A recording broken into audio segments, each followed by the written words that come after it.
ang mga kwento ng pag-ibig, kwento ng buhay at kwento ng pag-asa dito sa Barangay Love Stories. Love Stories.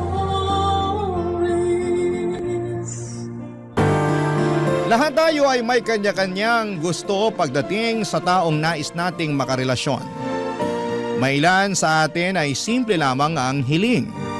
Ngunit may iba rin na mas malaki ang hinahangad sa taong gusto nilang makapiling. Ikaw, kabarangay, ano ang hinahanap mo sa taong gusto mong makarelasyon? Dear Papa Dudut, magandang araw po sa inyo at sa lahat ng mga tagapakinig ng Barangay LS. Ako nga po pala si Roxy, isa rin sa mga solid na tagahanga ninyo. Sa totoo lang po ay matagal na ako nakikinig sa inyong programa, lalo na tuwing alas 12 ng tanghalian. Nakasanayan ko na po talaga yan kasi lumaki ako sa isang lugar na sobrang maingay at magulo. Kaya yung boses ninyo at mga kwento sa Barangay Love Stories ang nagsisilbing skate ko sa lahat ng bagay. Hindi po madali ang buhay sa amin, Papa Dudut. Simpleng pamilya lamang kami at minimum wage lamang ang kinikita ng mga magulang ko. Kaya pagkatapos kong mag-high school ay agad ako naghanap ng trabaho para makatulong kahit kaunti sa mga gastusin. Hindi man madali pero pinipilit ko pa rin kayanin sa pang-araw-araw. Buti na lamang at lagi kong kasama ang best friend kong si Clarice. Siya yung tipo ng kaibigan na kahit na anong pinagdadaanan mo ay hindi kanya iiwanan. Lagi kaming magkasama, nagkwekwentuhan, nagtatawanan at minsan ay nagdadramahan din. Si Clarice kasi ay sobrang palabiro kaya kahit may problema ako, napapatawa niya pa rin ako. Siguro kaya rin kami magkasundo kasi pareho kaming dumaan sa paghihirap. Kaya sobrang nakaka-relate kami sa isa't isa, Papa Dudut. Pero ang totoo po niyan, may pagkasuplada din po si Clarice. Sa aming dalawa siya yung palaban, madaldal, prangka at walang inuurungan. At ako naman yung palaging taga-awat sa kanya. Lagi ko siyang pinapaalalahanan na hindi lahat ng gulo ay kailangan niyang patulan. Pero kahit na ganon siya, ay mahal ko pa rin siya bilang kaibigan. Madalas din naming pag-usapan ni Clarice yung tungkol sa ideal guy namin. Pareho kaming single pero magkaibang-magkaiba kasi ang type namin. Ako gusto ko lang yung simpleng lalaki, yung taong marunong magmahal, may respeto at yung totoo. Habang si Clarice naman ay mas praktikal. Gusto niya yung may kaya sa buhay para naman daw umasenso siya. At sa totoo lang ay naiintindihan ko siya. Sa hirap pa naman ang buhay ngayon ay hindi mo siya masisisi. At never ko rin siyang hinusgahan, Papa Dudut.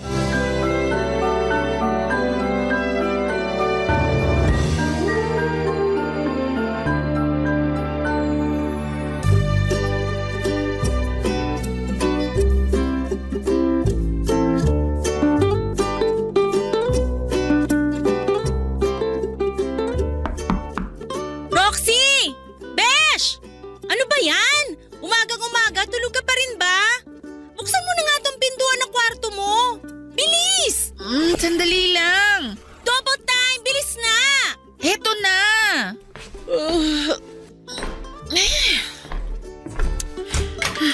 Ano ba yun, Clarice? Ba't ang ingay-ingay mo? Ikaw kasi eh! Day off mo, natutulog ka? Hello? Kaya nga tinawag na day off eh, para makapagpahinga. Ay naku, ewan ko sa'yo. Paupo ako dito sa kama mo ha. Sandali nga lang. Ano ba yung bitbit mo? Eto na nga! Wait and see! Surprise! Beer? Ano ka ba? Di ba sabi ko sa'yo? Ay, alam ko na yung sasabihin mo. Ipapaalala ko lang sa'yo na bawal tanggihan ng grasya ha. Hindi pa nga ako kumakain eh. Alam ko! Kaya eto, wait lang!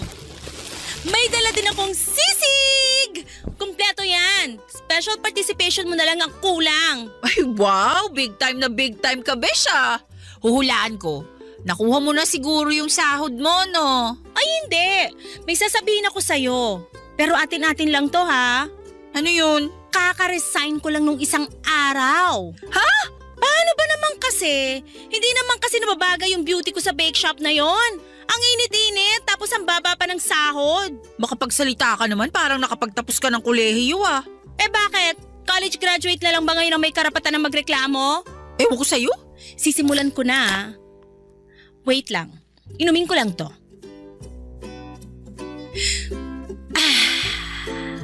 So refreshing! Love it!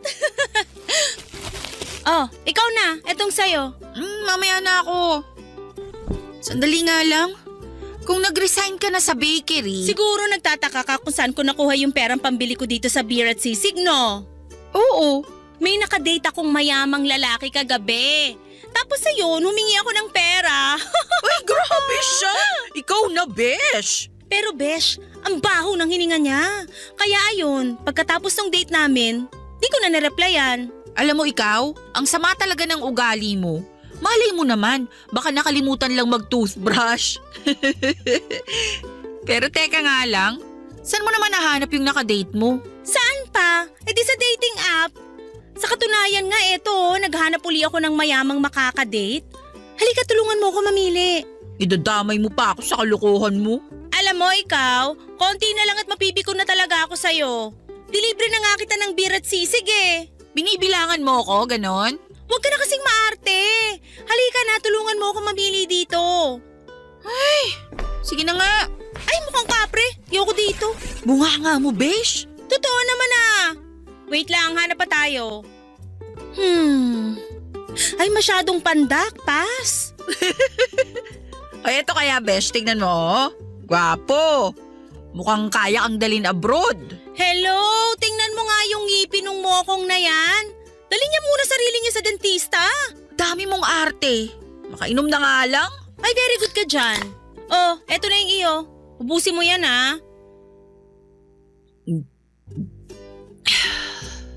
Pahinga ako nitong sisig ah. Luka-luka, para sa atin talaga yan. Kumuha ka lang dyan.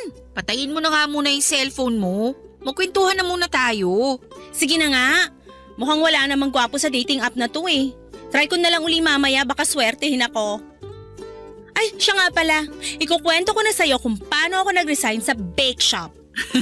Nako Dice, plok mo na yan. Eto na nga.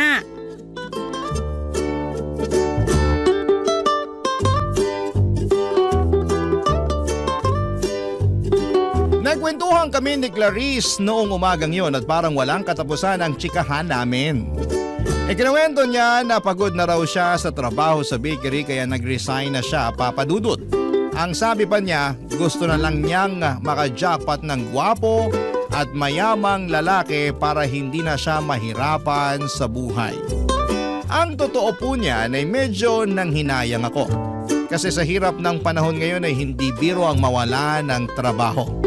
Mabait naman talaga si Clarice bilang kaibigan pero siya yung tipo ng tao na kapag may gusto ay gusto niyang makuha agad-agad. Pero kahit na ganun siya ay tinanggap ko pa rin siya ng buong buo kasi mabait naman siya sa akin. Kaya kahit magkaiba kami ng pananaw sa buhay ay solid pa rin ang samahan naming dalawa. At habang nagiinuman kami sa kwarto ko ay biglang may nag-message kay Clarice sa dating app. Isang lalaki na walang profile picture pero magaling mag-English at sinabi niyang nagagandahan siya sa Clarice na kaibigan ko at gusto niya raw makipag-date sa kanya. Pero si Clarice, nako, na-curious agad. Ang sabi niya baka mayaman kasi ang galing daw mag-English. Kaya ayon, nagpa siyang makipagkita noong mismong gabi na rin na yon. At para daw safe ay niyaya ko ni Clarice na samahan siya sa date niya. Noong una ay tumanggi ako, Papa Dudut, pero wala rin ako nagawa kaya sinamahan ko na lamang siya. Pagdating namin sa park, halatang kabado si Clarice. Panayang ayos niya ng buhok at tanong kung okay na ba ang itsura niya. Ilang minuto lang ay dumating na rin yung lalaki. Lucas ang pangalan niya. Hindi siya gwapo pero hindi rin naman siya pangit. Naka-white t-shirt lamang siya at hindi siya mukhang mayaman. Nagkatinginan sila ni Clarice at nung ipinakilala na niya si Lucas sa akin ay nag-hello lamang kami saglit. Tapos ay umalis na ako at binigyan ko sila ng kaunting privacy. Umupo ako sa malapit habang sila naman ay nagkwekwentuhan sa park. At nung umalis na si Lucas ay nilapitan ko kaagad si Clarice. Siyempre gusto ko ring malaman kung okay ba yung date nila at kung pasado kay Clarice itong si Lucas. Pero ito ang nalaman ko.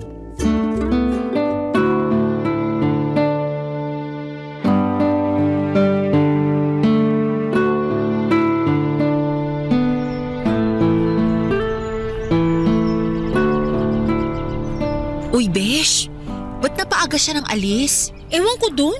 Family emergency daw. Hayaan mo na. Sigurado ako na magte-text din sa'yo yun maya-maya. Naku, bahala siya sa buhay niya. Ano ka ba? Kalma lang. Andito naman ako, di ba? Ay, kung sa bagay.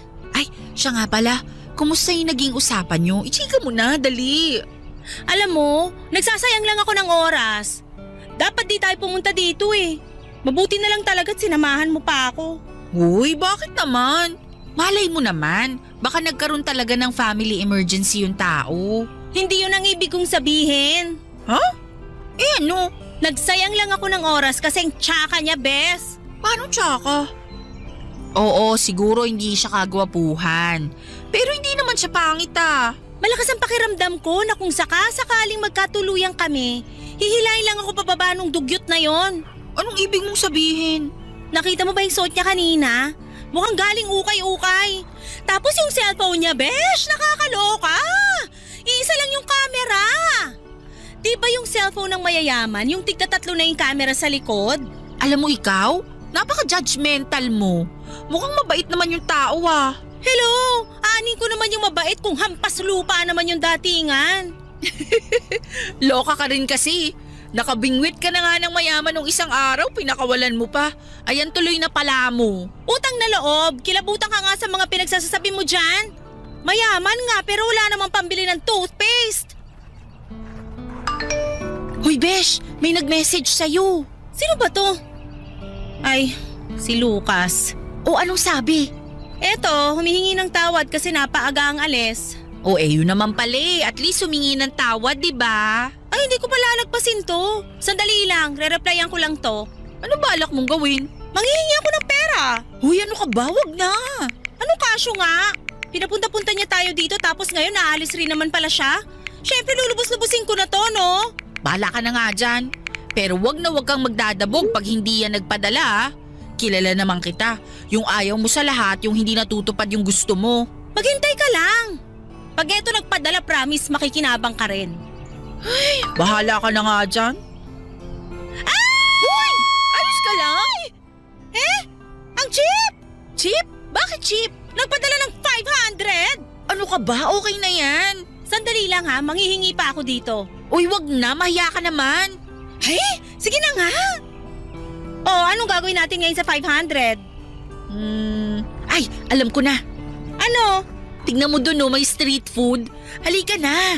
I-cash out natin yan tapos libre mo na lang ako. Wala kayong pinagkaiba ng Lucas. O bakit na naman? Pareho kayong cheap. Ang dami mong dada. Halika na nga. At yun na nga, pagkatapos ng lahat, nilibre ako ni Clarice ng kwek-kwek at fishball ng gabing yon. Tuwang-tuwa pa siya habang kumakain kami pero halata mong may nararamdaman pa rin siyang inis kay Lucas. Bumili rin kami ng 1 litrong beer bago umuwi para daw pampalipas ng sama ng loob. Habang umiinom kami sa kwarto ay wala na siyang ibang bukang bibig kundi si Lucas. Ang sabi niya, dugyot daw ito. Sayang lang daw ang oras niya, yung pakikipagkita sa kanya at sana'y hindi na lamang daw siya nag-abala kasi mukhang pulubi daw si Lucas. Pero sa totoo lang ng gabing ding yon, paulit-ulit humingi ng tawad si Lucas sa kanya sa text. Sabi niya napaaga raw ang alis niya kasi natake sa hika ang kapatid niya. Seryoso siya sa mga mensahe niya, ang haba ng paliwanag niya at halatang sincero. Pero si Clarice na medyo kulang talaga sa pasensya at hindi madaling magpatawad ay hindi na nag-reply. Kahit tinadtad na siya ng text ni Lucas, hindi na niya ito pinansin. Lumipas ang ilang araw at napilitan na rin si Clarice na maghanap ng bagong trabaho at sa awa naman ng Diyos, natanggap siya bilang cashier sa isang convenience store malapit sa amin. Sa totoo lang ay sobrang natuwa ako kasi akala ko aasa na lamang siya palagi sa ideya na makaka-jackpot siya ng mayamang lalaki. Pero habang tumatagal ay napapansin kong parang hindi talaga siya masaya sa trabaho niya. Tuwing nagkikita kami ay panay ang reklamo niya, pagod na raw siya, maliit daw ang kita at madalas niyang sinasabi na sana yumaman na lamang siya nang hindi na kailangang magbanat ng buto. Pero bilang best friend ay ginagawa ko pa rin ang parte ko. Lagi ko siyang pinapayuhan na hindi naman masama ang mangarap. Pero sana'y maintindihan rin niya ang pera ay dapat na pinaghihirapan. Kasi kapag hindi mo pinaghirapan ang isang bagay, madali lang din itong mawawala sa'yo, Papa Dudut. Barangay Love Stories. Barangay Love Stories. Dumating na sa punto na mas lalo pang nahirapan si Clarice dahil nagkasakit ang mama niya at dahil palagi na siyang late sa trabaho ay natanggal siya sa trabaho niya bilang cashier. Hirap na hirap siya noon kaya nagtangka siyang manghiram ng pera sa akin. Pero pareho lang naman kaming minimum wage ang kita. Kaya kahit gusto ko siyang tulungan ay wala rin akong maibigay. Ilang araw nga ang lumipas na gulat ako nang biglang naging okay na ulit siya. Doon niya ikinuwento na ibinigay niya ang address niya kay Lucas. At laking gulat ko nang malaman kong pumunta raw ito sa bahay nila at nag-abot ng pera para sa pagpapagamot ng mama niya. Sobrang bait ni Lucas. Hindi ko inasahan na tutulungan niya ang best friend ko. Lalo na sa ganong sitwasyon. Para sa akin ay malinaw na seryoso talaga si Lucas kay Clarice. Kasi kung hindi ay bakit pa siya mag-aabala, hindi ba? Ikinuwento rin ni Clarice na nalaman niya na hindi pala mayaman si Lucas. Isang regular lang daw na empleyado sa isang restaurant.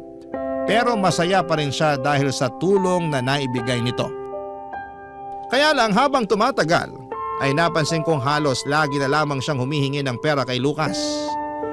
Sa una ay para sa gamot pero kalaunan kung ano-ano na lamang ang dinadahilan niya para mapilitang magbigay ng pera si Lucas sa kanya. Doon na ako nag-alala. Sa totoo lang, natatakot ako sa karma. At bilang best friend niya ay ayoko rin na madamay sa karma niya. Kaya paulit-ulit ko siyang pinapaalalahanan na tigilan na ang kakahingi ng pera kay Lucas. Pero si Clarice, matigas talaga ang ulo. Kahit na anong sabihin ko, sinusunod pa rin niya ang gusto niya. Tahimik na lamang ako pero sa kalooban ko ay umaasa pa rin ako na matatauhan siya. Bago pa mahuli ang lahat, Papa Dudut.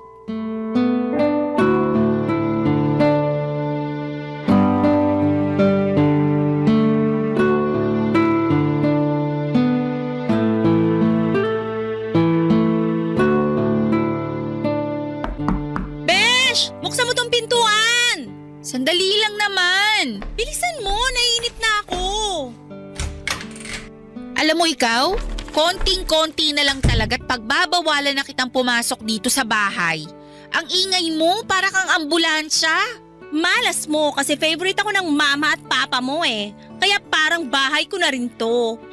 O ano ang sadya natin for today's video? May binili ko para sa'yo. Pero bago ang lahat, pahiram na muna ako ng cellphone mo. Huh? Oo, akin na. Dali. Bilisan mo. Bakit? Anong gagawin mo? Alam mo ikaw, ang dami mong kuda. Ibigay mo na lang kasi sa akin. Ewan ko sa'yo. Oh, eto. Hoy! Bruha ka ng taon! Nasisiraan ka na ba talaga ng bait? Bakit mo hinagis yung cellphone ko? Besh, matagal ko na kasing napapansin na kakarag-karag na yung cellphone mo.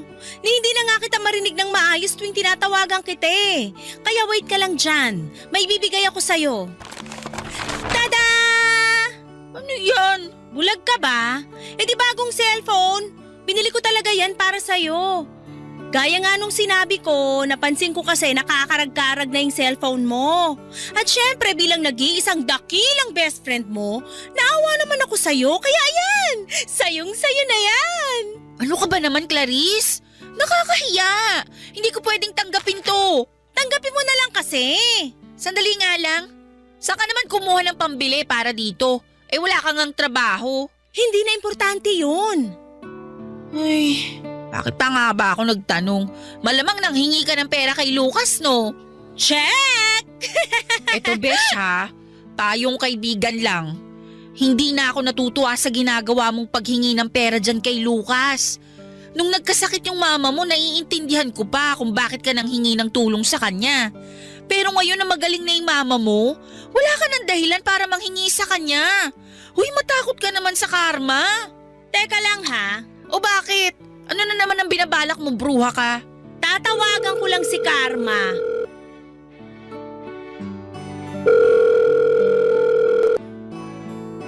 Hello? Ay hello, Lucas, kamusta ka na? Eto, okay lang. Nasa trabaho ko ngayon. Ikaw, kumusta ka na? Okay na ba yung mama mo? Oo, okay na si Mama at napakalaking tulong nung pera na binibigay mo sa akin. Mabuti naman kung ganon. Nga pala, Lucas. Bakit? Umiiyak ka ba? Bakit? Anong problema? Hindi ko kasi alam kung saan ko pa kukunin yung pang-maintenance ni Mama. Pasensya ka na, Lucas. Pero natatakot lang kasi ako na baka lumala lang yung kondisyon ni Mama kung hindi ko mabili yung pang-maintenance niya. Ganun ba? Huwag ka mag-alala. Alam mo naman na nandito lang ako para sa'yo. Magkano bang kailangan na pera para sa maintenance ng mama mo? Nasa 5,000. Sige. Huwag ka mag-alala. Maya-maya lang at ipapadala ko na sa e-wallet yung pera mo. Thank you talaga, Lucas, ha?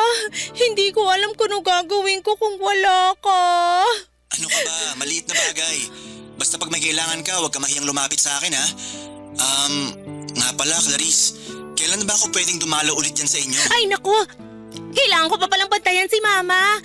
Sige na, Lucas. Ingat ka dyan. Bye!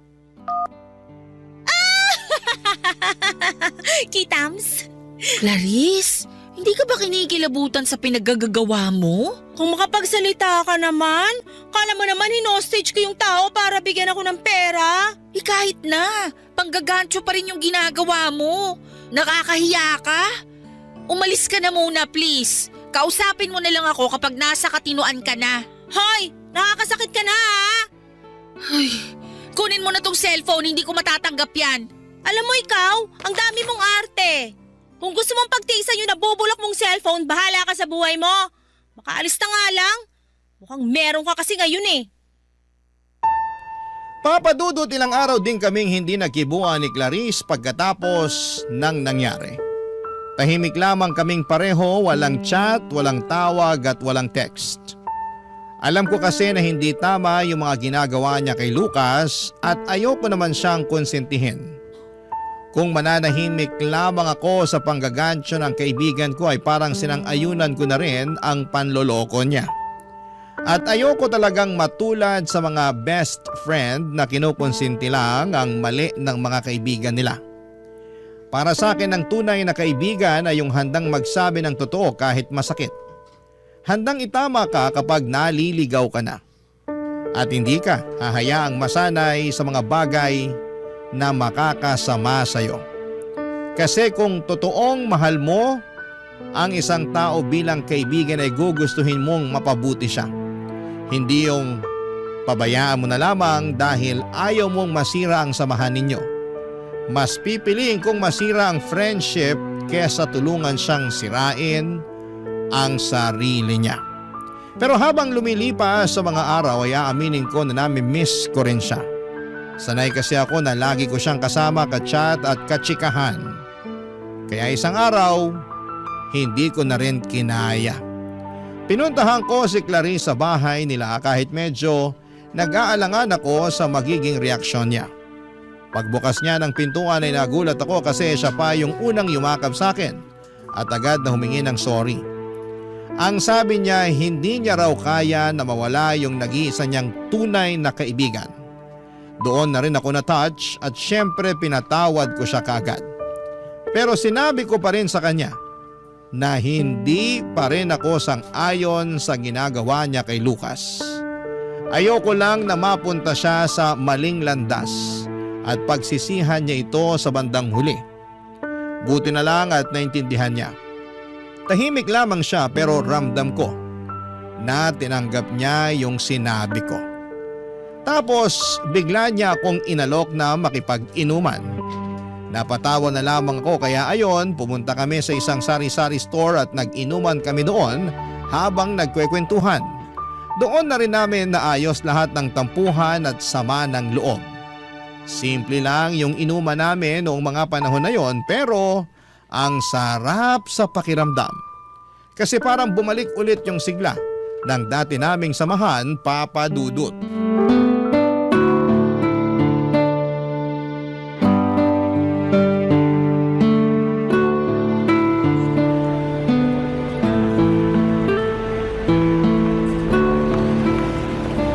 Cheers, Besh! Ay, sa wakas at nagkasundo na rin tayo. Akala ko kasi hindi mo na ako kakausapin eh. Naku, pasalamat ka't hindi kita matiis. Pero uulitin ko lang ha, hindi pa rin ako komportable at sang-ayon sa ginagawa mong panggagancho kay Lucas. Ano ba? Wag na nga muna natin pag-usapan yun. Baka mamaya mag-away na naman tayo niyan eh. Pero Besh, eto ha, may iaalok ako sa'yo. Ano yon? May opening kasi sa pinagtatrabahuhan ko. Baka gusto mo i-refer kita. Sige.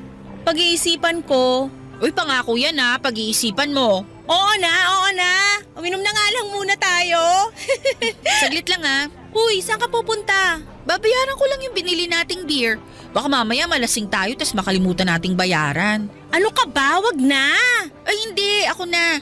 May naitabi naman akong pera kahit papano eh. Naku, ako na. Di ba ako nga tong may ginawang kasalanan sa'yo, kaya ako na. Hayaan mo ako makabawi sa'yo. Saglit lang ha, may tatawagan lang ako. Huhulaan ko. Si Lucas yung tatawagan mo, no? Ano ka ba naman, Clarice? Tigilan mo na yan. Huwag mo namang abusuhin yung tao. Shh! Teka lang. Hello? Lucas, may hihingin sana akong pabor sa'yo eh. Bakit? Anong kailangan mo?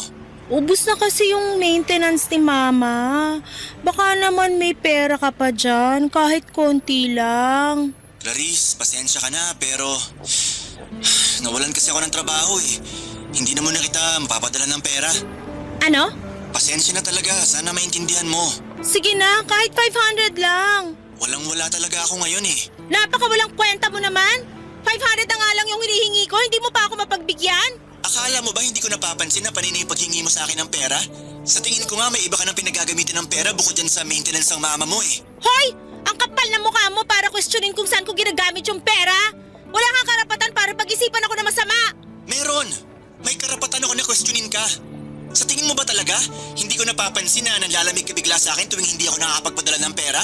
Tapos tuwing nakakapagpadala ako, panay ang pag-I love you mo sa akin. Utang na loob! Mawawala na amats ko sa'yo eh. Amats? Umamin ka nga sa akin? Saan mo ba talaga ginagamit yung pera ko ha? Ang kulit-kulit mo naman eh. So ano na, magpapadala ka ba o hindi? Hindi! Pwes kung ganon, simula sa araw na to, wag mo na akong tatawagan kasi nakikipaghiwalay na ako sa'yo. Talaga ba, Clarice? Umamin ka nga sa akin? Minahal mo ba ako? Gusto mong marinig yung totoo? Madali kang mahalin kapag nagbibigay ka ng pera.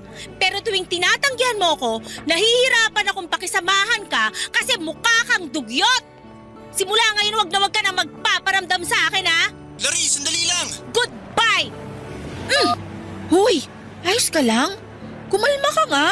Besh, ikaw na muna yung magbayad dito sa iniinom natin ha. Pasensya ka na. Hindi kasi gumana yung ATM ko eh. Alam mo, hindi ako natutuwa sa naging usapan yun ni Lucas.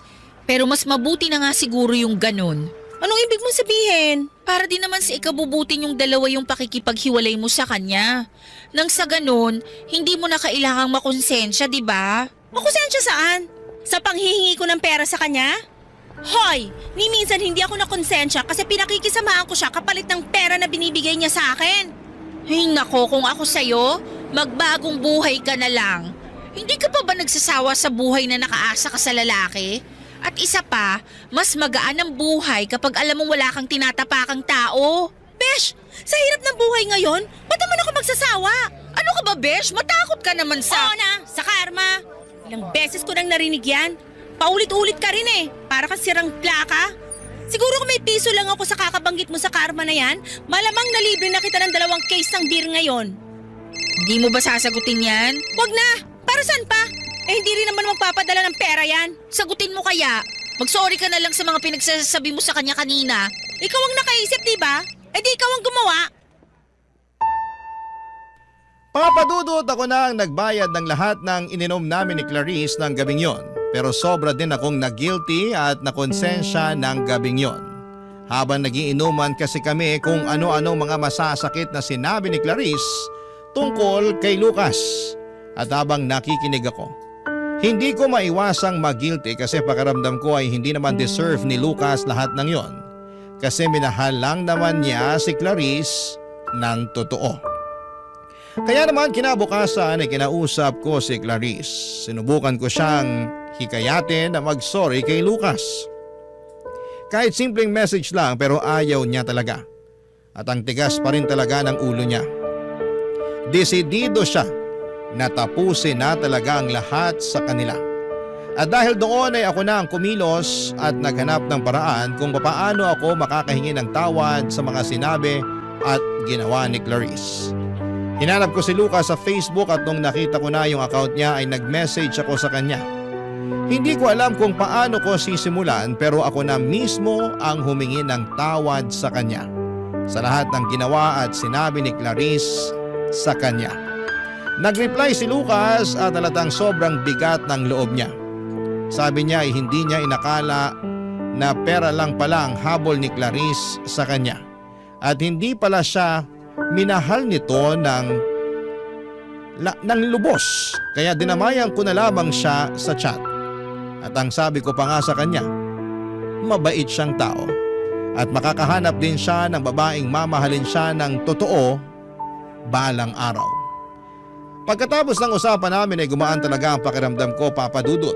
At kahit papaano ay hindi na ako nagigilty sa mga ginawa at sinabi ni Clarice kay Lucas. Hindi man ako ang may kasalanan pero at least may ginawa akong tama, Papa Dudut. Barangay Love Stories. Barangay Love Stories. Habang tumatagal ay mas dumadalas na ang pagme-message sa akin ni Lucas sa Facebook. At aaminin ko na kinikilig talaga ako tuwing nagchat-chat siya kahit simpleng kumusta ka lang. Parang napapangiti na agad ako pero nakokonsensya pa rin ako kasi kahit sa ang anggulo mo tignan, naging jowa pa rin siya ni Clarice. Kaya naisip ko na kailangan ko na talagang maging totoo sa best friend ko. Kaya isang araw ay kinausap ko si Clarice. Diretso kong sinabi sa kanya na madalas na kaming magkausap ni Lucas at posibleng mahulog na rin ang loob namin sa isa't isa. At nung sinabi ko yon ay kinabahan ako. Ini-expect ko na baka magalit siya o masaktan pero nagulat ako at napatawa lamang siya at ang sabi niya, wala akong pakialam kahit kayo pa ang magkatuluyan. Sa totoo lang, para ako nabunutan ng tinik sa dibdib nang sinabi niya yon. At least, malinaw na ang lahat. At least, alam na niya na may namumuo na sa pagitan namin ni Lucas. Wala na akong dapat itago o ikatakot kahit papaano. At kung tutuusin ay hindi naman talaga mahirap mahalin itong si Lucas. Mabait siya, marespeto, tahimik lang pero magaan na kausap. Mainhin kung magsalita at ramdam mong may takot siya sa Diyos. At pagkalipas ng ilang linggo ay niyaya niya akong mag-date. At syempre hindi na ako nagpakipot pa at ang sabi niya day off daw niya. At kung okay lang daw sa akin ay doon na lamang kaming mag-date sa restaurant kung saan siya nagtatrabaho. Syempre sino ba naman ako para tumanggi, Papa Dudut? Kaya ayon nagkita kami sa restaurant at simple lang yung date namin pero sobrang espesyal para sa akin. Kasi sa wakas ay kasama ko na si Lucas. Hindi na lamang sa chat kundi sa totoong buhay, Papa Dudut.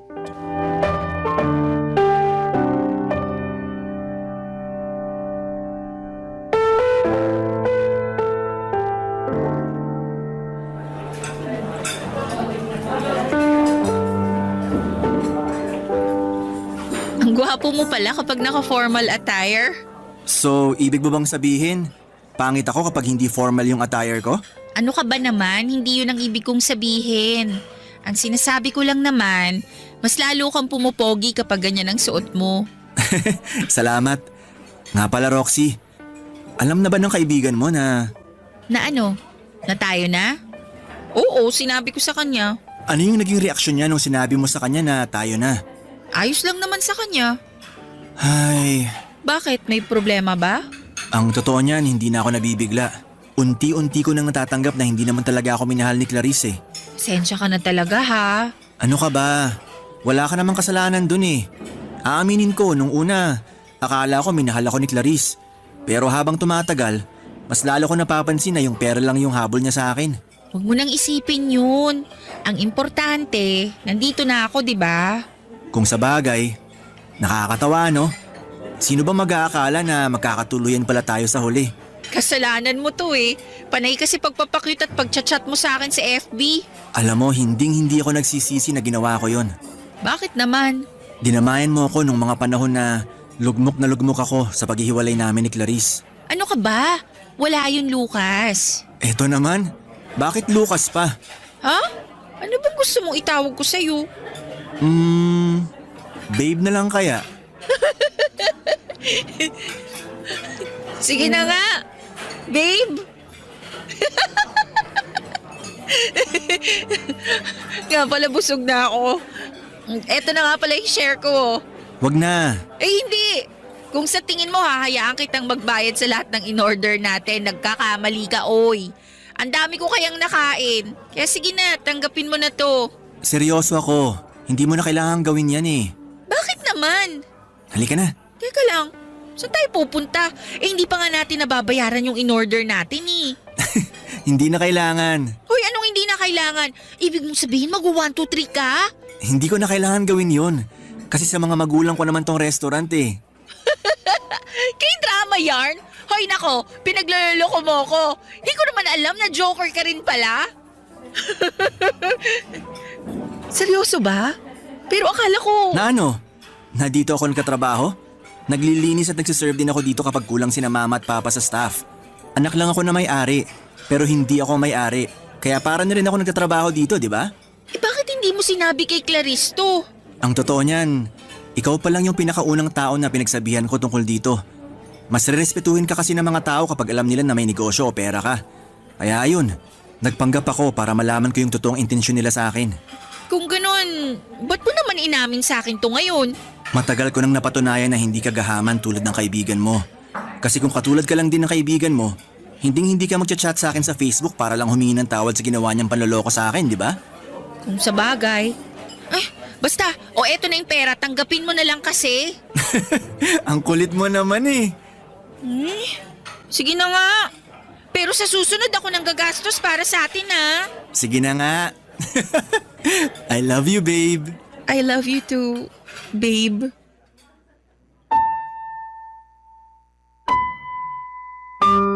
Papa Dudut, grabe, nagulat talaga ako nang inamin ni Lucas na may magulang pala siya na may-ari ng mga restaurants na sinasabi niyang pinagtatrabahuhan niya umano. Sa totoo lang, ipakaramdam ko noon ay para akong nasa isang K-drama o teleserye. Yung tipong sa palabas mo lang inaakalang mangyayari pero nangyayari din pala sa totoong buhay. Pero nangyari talaga. At nakakatuwa lang kasi sobrang humble ni Lucas. Ayaw niyang malaman ng iba na may kaya siya. Kasi gusto niyang makilala kung sino talaga ang totoo sa paligid niya. Ang sabi pa niya kapag nalaman ng mga tao na mayaman siya, siguradong magbabago ang pakikitungo nila sa kanya. Magpapanggap na mabait o di kaya ay lalapitan lamang siya dahil sa pera. Kaya mas pinili niyang magpakasimple. para makita kung sino yung totoo. At sobra akong humanga sa kanya, Papa Dudut.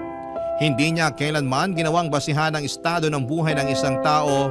Lahat siya nirerespeto, mayaman man o mahirap.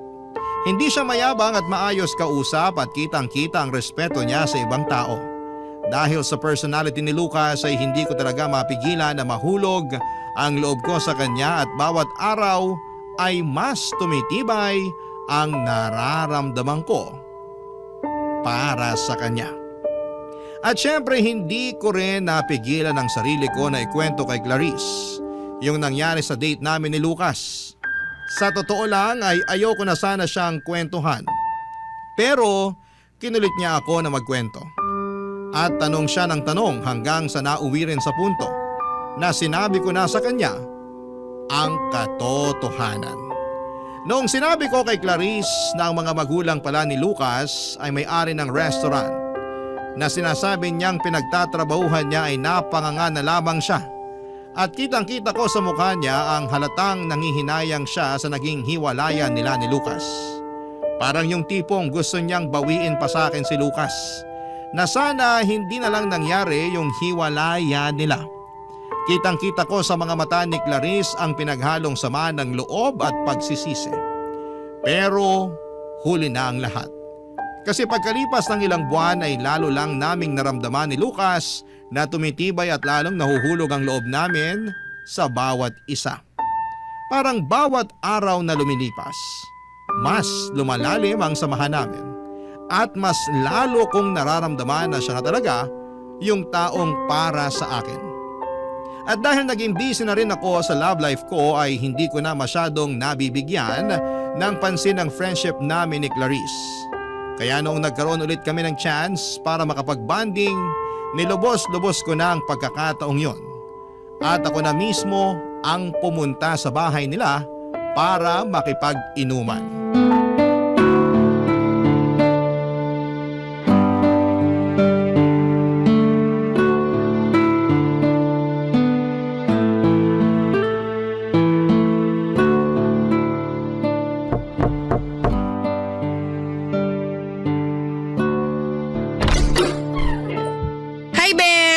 Dala mo na ba yung beer? Ano pa ba? Syempre naman. Eto na nga oh. At huwag kang mag-alala kasi libre ko na yan sa'yo. Mabuti naman. Kumusta ka na, Besh?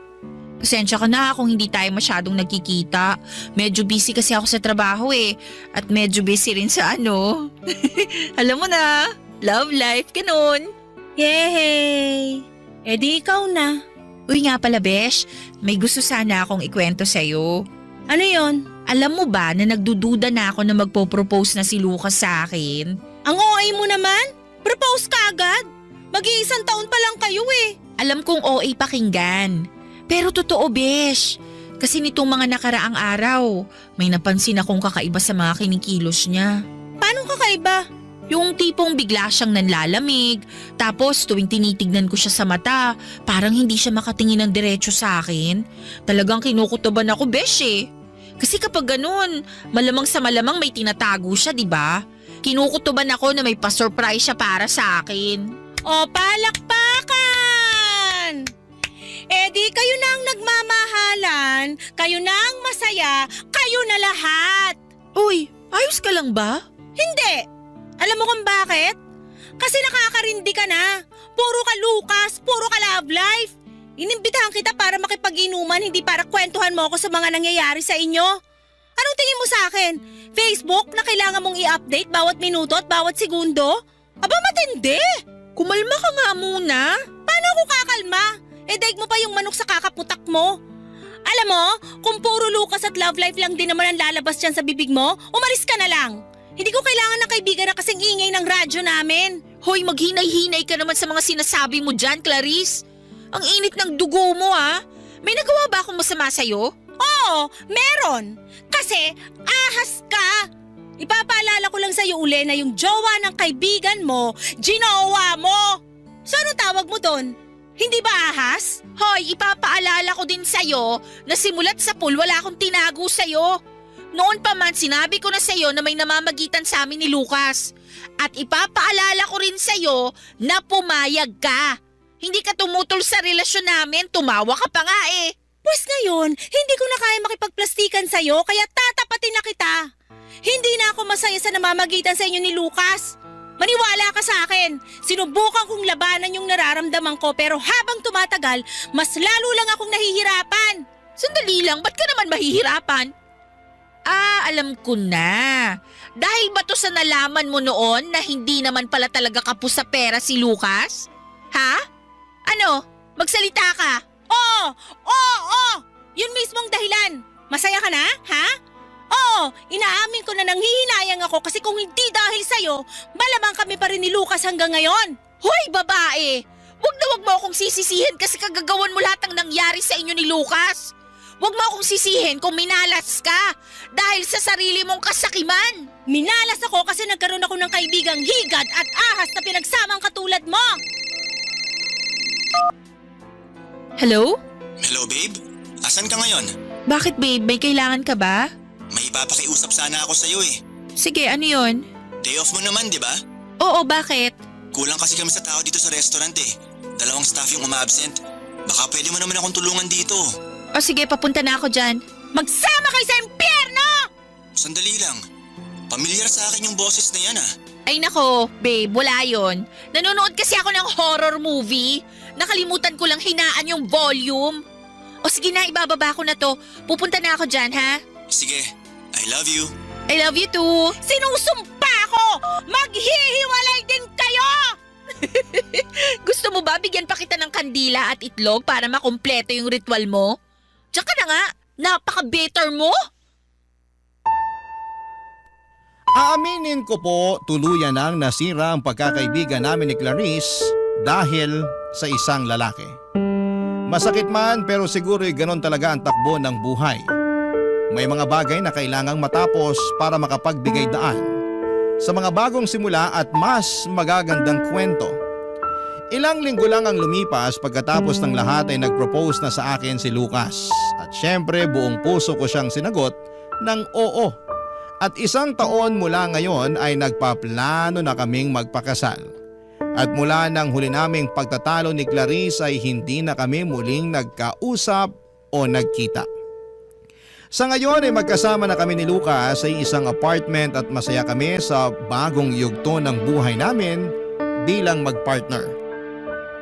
At patuloy ko pa rin siya na tinutulungan at sinusuportahan sa restaurant kasi balang araw sa kanya din ipapamana ng mga magulang niya ang restaurant na yon.